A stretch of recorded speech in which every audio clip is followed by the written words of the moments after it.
Okay, guys, I'm going to do a quick sound check for everyone before we get started.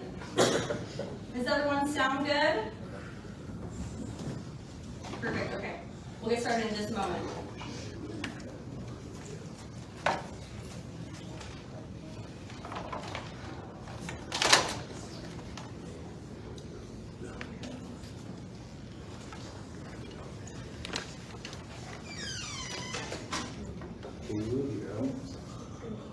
Yes.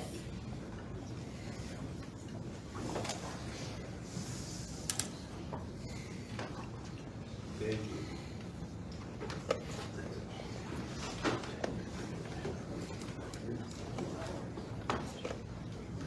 Good afternoon, everyone. Thank you all for joining us.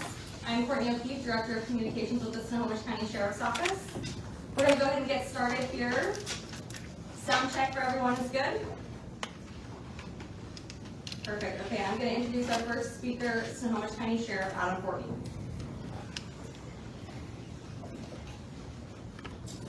Good afternoon, everyone. I am Snohomish County Sheriff Ave NE.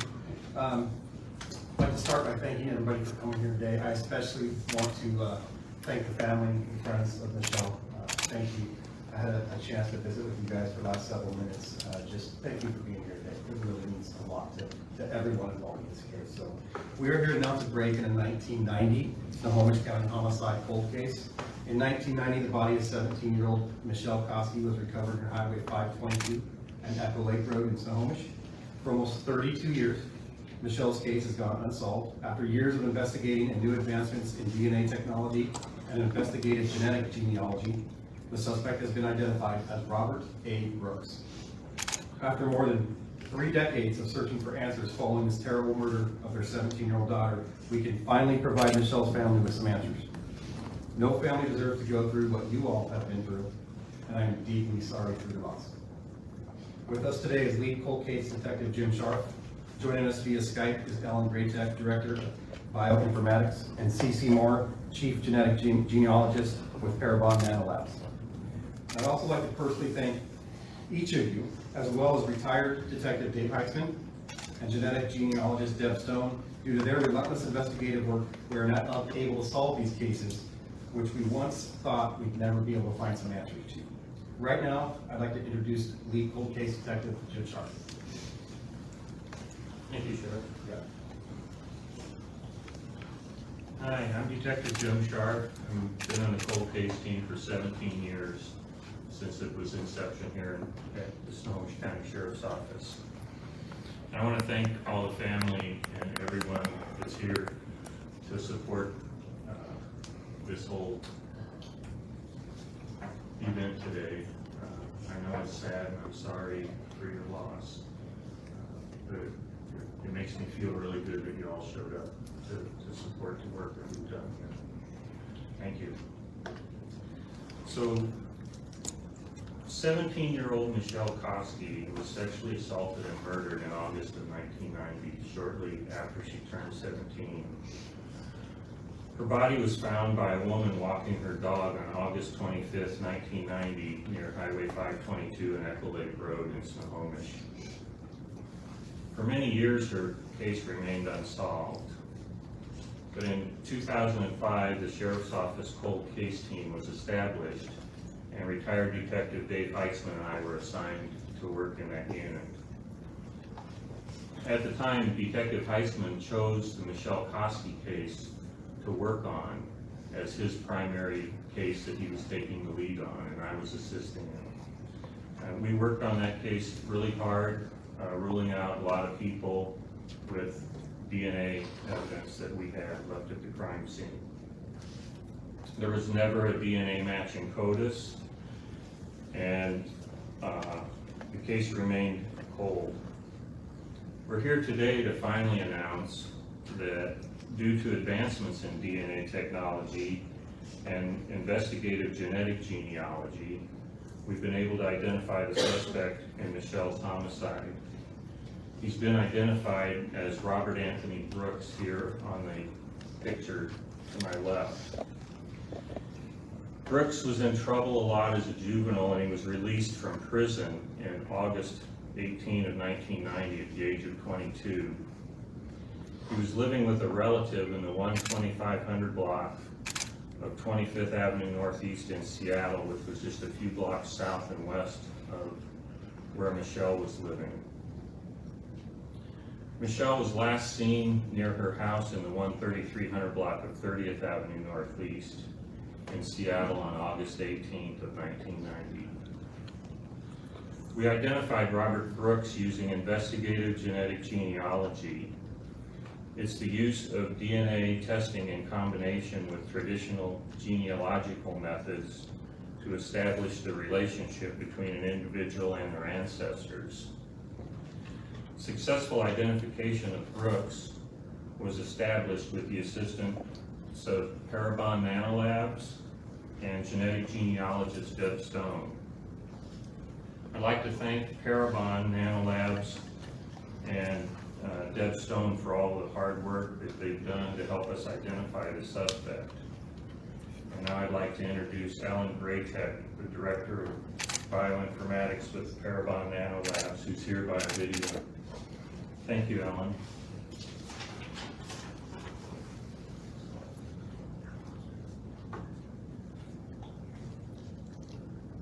Thank you so much, Detective Sharp, for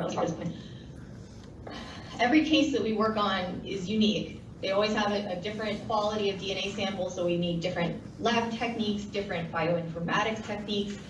And in the end, with genetic genealogy, what we know is if you don't have really high quality data, then those puzzles are just impossible to put together. You know, they only really work if all the information is leading in the same direction. And what we find is that with mixed samples, so samples where there's DNA from both the suspect and the victim, which was the case in this case, those samples, as they are, really can't be used for genetic genealogy. If you upload that to a genealogy, you will get people who match both the suspect and the victim, as well as extraneous matches that shouldn't match either of them. And so what we found is that it's extremely crucial for bioinformatics to be a part of these investigations and to help that data be as good as it can be, so that in the end, when Deb Stone is doing her genetic genealogy, it will all work together and she can help provide that lead that Detective Sharp can use to follow up and solve that case. So thank you so much for allowing me to be part of this conference.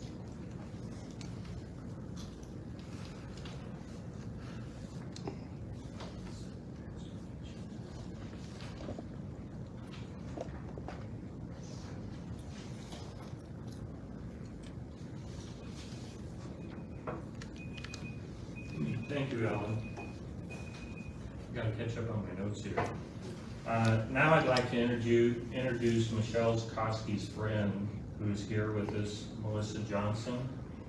She prepared a statement and she came up here from Reno, Nevada, just to be here for this. Thank you, Melissa.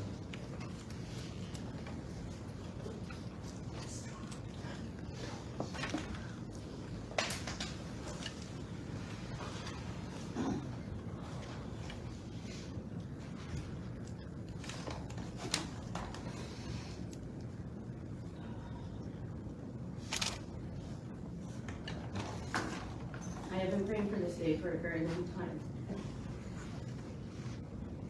After almost 32 years, it's finally come true. However, this would not be possible without Detective Heisman for choosing Michelle's case in the first place. It wouldn't be possible without Detective Sharp for all of his determination and for never giving up. This also wouldn't be possible without the genealogist Deb Stone and the hundreds of hours that she put into the DNA. And thank you all from the very bottom of my heart for everything that you guys have done and for never giving up on finding the person who stole my very best friend from me. Michelle and I met when we were just 10 years old. And I remember one day in the girls' bathroom at Northgate Elementary School, she asked me to be her best friend. She asked me if I had a best friend. I said, no. Do you have one? And she's like, no. And she's like, you wanna be my best friend? Of course. So that's how we became best friends. I lost my best friend when we were 17 years old. I only knew her for 7 years, but it was like a lifetime as a kid. I miss her smile and her laugh. I miss her being mad at me for calling her Mitch. I hated that. I miss waiting 4 hours for her to wake up in the morning and then another 3 hours for her to get ready. I miss her always beating me at gin rummy, but I always kept the 4 hearts in my hand just so she couldn't have it because that was her favorite card. I miss her love of animals. I miss her protectiveness for the ones that she loved, but she was also very gentle at the same time. I miss sneaking out of the house and sticking pillows in the blankets thinking that we could get away with it. I miss hanging out and playing Super Mario Brothers. I miss hanging out at the mall.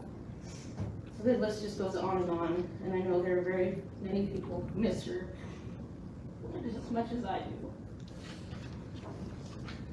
I often wonder where she would have been in life had she still been alive, and how different my life would be as well. Or this is something that I'm gonna never know. And I now pray that Michelle can finally rest in peace.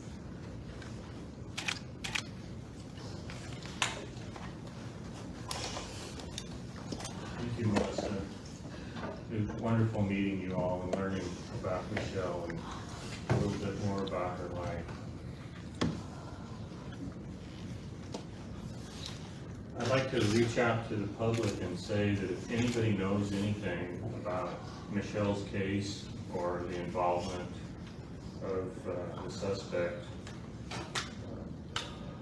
Robert Brooks, you can call the Sheriff's Office tip line at 425-388-3845.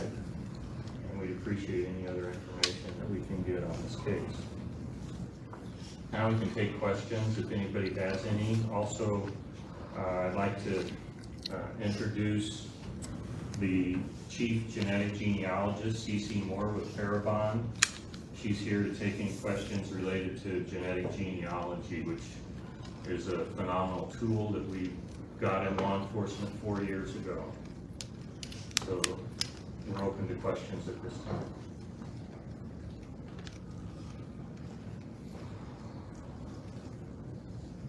I mean, really, this is for the family. If over 30 years, you know. A few blocks south and a few blocks west of where Michelle lives.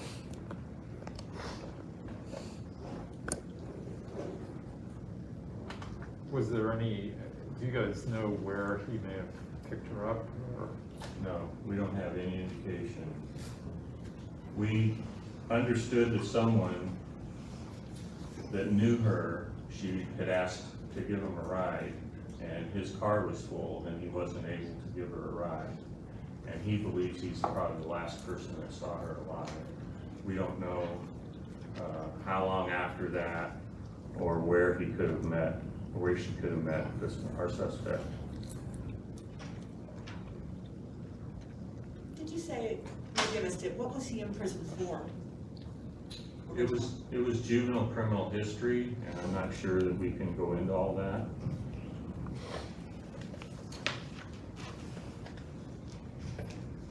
So did he stay in the area? Do you know at this point, or No, do he you? was living in Arizona for quite a while before he was back up here when he died.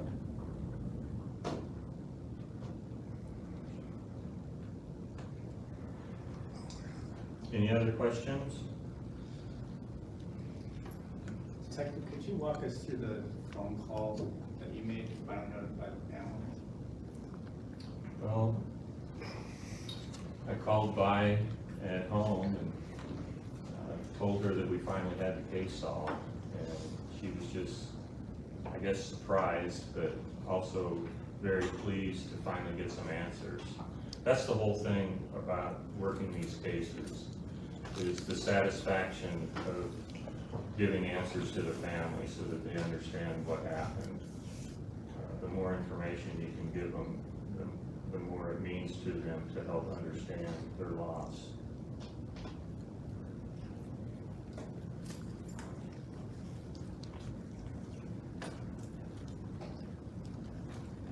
Okay, I guess we're finished unless there's any more questions.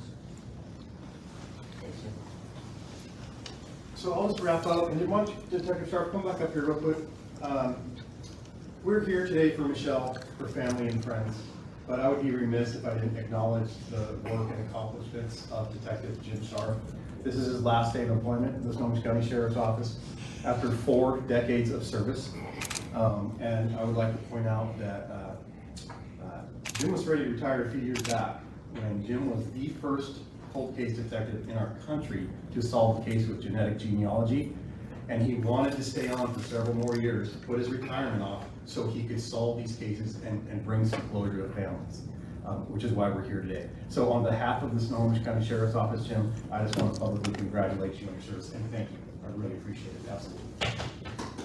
Thank you. Appreciate it, you got it. Well, That's it. we were able to solve 24 cases as a cold case team in the last 17 years. And in the last 4 years, we've solved 15 cases using genetic genealogy of those 24. And most of those cases, my partner was Jane Jorgensen with the Snohomish County Medical Examiner's Office. So I want to thank Jane for all the help that she's given me over all these years. And Deb Stone did a lot of work with us too. So I want to acknowledge Deb Stone's work. I really appreciate all of her help and guidance. Thank you. If I may add, Detective Sharp was just a real trailblazer with investigative genetic genealogy.